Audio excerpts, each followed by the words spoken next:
మేడ్చల్ జిల్లా పోచారం మున్సిపాలిటీ ఏకశిలా నగర్లో పర్యటించిన ఎంపీ ఈటల రాజేందర్ ఇంటి స్థలాల దారుల్ని ఇబ్బందులకు గురిచేస్తున్న స్థిరాస్తి దళారిపై చేయి చేసుకున్నారు. బాధితుల ఫిర్యాదుతో అక్కడికి వెళ్లిన ఎంపీ ఈటల రాజేందర్ పేదల భూములు కబ్జా చేసి బెదిరిస్తున్నారని రియల్ ఎస్టేట్ ఏజెంట్పై ఆగ్రహం వ్యక్తం చేశారు. ఈ క్రమంలో స్థిరాస్తి దళారిపై ఏకశిలా నగర వాసులు దాడి చేశారు.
హైదరాబాద్ చుట్టుపక్కల 30 ఏళ్ల క్రితం 40 ఏళ్ల క్రితం చిన్న ఉద్యోగాలు చేసుకునే వాళ్ళు, చిన్న వ్యాపారం చేసుకునే వాళ్ళు ఆనాడు భూములు కొనుక్కొని ఇల్లు కట్టుకుంటున్న సందర్భంలో మళ్ళీ మాకు వేరే రిజిస్ట్రేషన్ ఉందని చెప్పి దొంగ డాక్యుమెంట్ సృష్టించుకొని పోలీసు వాళ్ళని మేనేజ్ చేసుకొని రెవెన్యూ అధికారులను మేనేజ్ చేసుకొని పేదలు కట్టుకునేటువంటి ఇళ్ల మీద దౌర్జన్యం చేస్తున్నారు. మొన్న ఆరుంధతి నగర్లో, బాలాజీ నగర్, జవహర్ నగర్లో ఇట్లే చేస్తే మేము పోయి వచ్చినాం. పేదల వాళ్ళు 40 గజాలు 60 గజాలలో ఇల్లు కట్టుకునేటువంటి పేదల వాళ్ళు 40,000 50,000 జమ చేసుకొని ఒక రేకుల షెడ్ వేసుకుంటే కూలగొట్టిపోతున్నారు. 50,000 రూపాయల నుంచి 2 లక్షల రూపాయలు ఇస్తే తప్ప పేదలు ఆ రేకుల షెడ్ వేసుకునే పరిస్థితి లేదు. దాని మీద నేను రెవెన్యూ మంత్రి గారితో మాట్లాడినా, కలెక్టర్ గారితో మాట్లాడినా, సిపి గారితో కూడా మాట్లాడినా.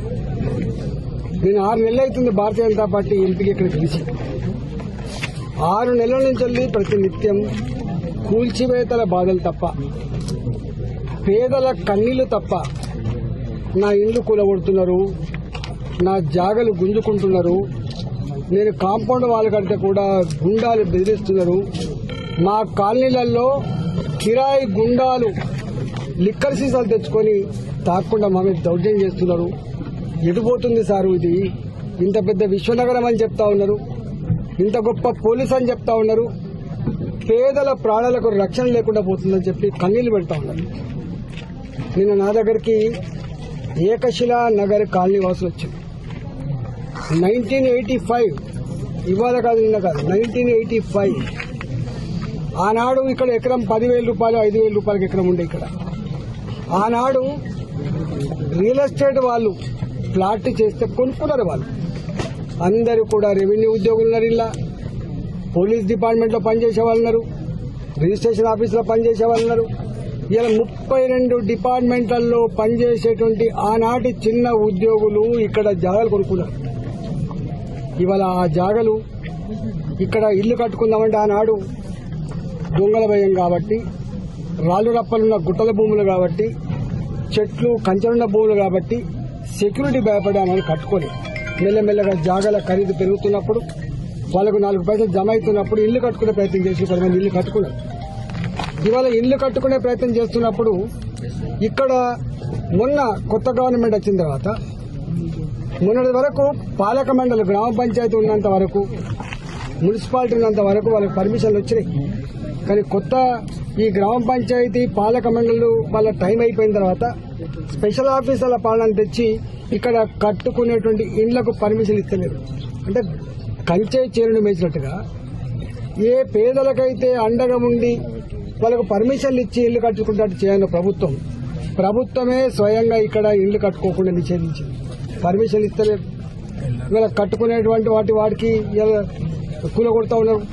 కూలగొట్టేది ప్రభుత్వాధికారులు కాదు, కూలగొట్టి గుండాలు కూలగొడతా ఉన్నారు. ఇవాళ గ్రామ పంచాయతీ లేఅవుట్ ఉన్నప్పుడు 2007లో ఒక చట్టం వచ్చింది. గ్రామ పంచాయతీ లేఅవుట్లు ఐసీసీ కట్టుకోవద్దు, ఎల్ఆర్ఎస్ కింద మళ్ళీ రెగ్యులైజ్ చేసుకోవాలి. పాపం రెగ్యులైజ్ కూడా చేసుకుంటున్నారు. వాళ్ళు ప్రభుత్వానికి రెగ్యులేషన్ ఫీజులు కడుతున్నారు, ప్రభుత్వానికి పర్మిషన్ ఫీజులు కడుతున్నారు, అయినా కూడా కూలగొడతా ఉన్నారు. ఇవాళ నేను వచ్చిన ఇక్కడికి ఫీల్డ్ మీదకి నేను అనేక సార్లు రాచకొండ సిపి గారితో మాట్లాడినా, అనేక సార్లు మల్కాగిరి కలెక్టర్ గారితో మాట్లాడినా, అనేక సార్లు ఇక్కడ ఉన్న డీసీపీలతో మాట్లాడినా, నిన్న స్వయంగా రెవెన్యూ మంత్రి శ్రీనివాసరెడ్డి గారితో కూడా మాట్లాడినా. నేను ఇలా పోతున్న